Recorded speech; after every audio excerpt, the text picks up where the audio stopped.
Une question délicate mais fort intéressante à laquelle je vais essayer de répondre.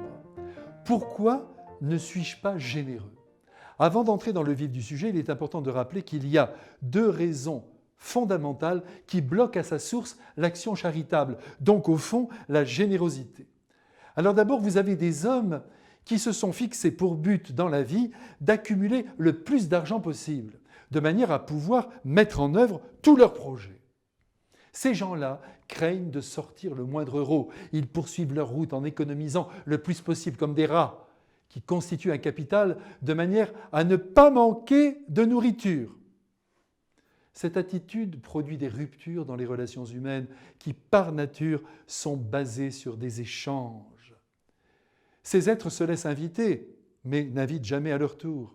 Et donc, ils finissent par ne plus être invités. Vous vous souvenez de la parole de Jésus qui sème chichement, récolte chichement.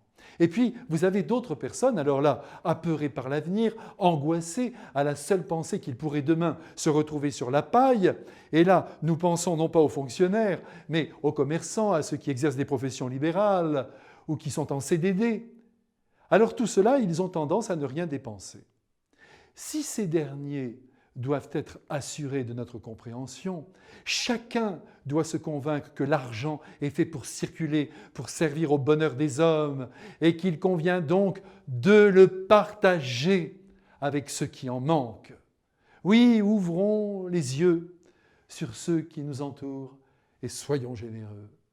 Certes, gardons, comme nous y invite le célèbre dicton, une poire pour la soif, et même un panier si cela nous rassure, mais par pitié, partageons ce que nous possédons. Quelqu'un est dans le besoin, il est dans le rouge, comme on dit, il faut l'aider. C'est arrivé ces derniers temps en raison du coronavirus.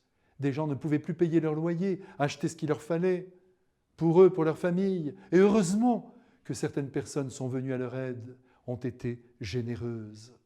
Alors comprenons bien qu'être équitable dans notre charité, ce n'est pas partir de nos propres moyens pour donner proportionnellement ce qu'il conviendrait de donner, mais c'est répondre aux besoins qui se présentent, quoi qu'il en coûte.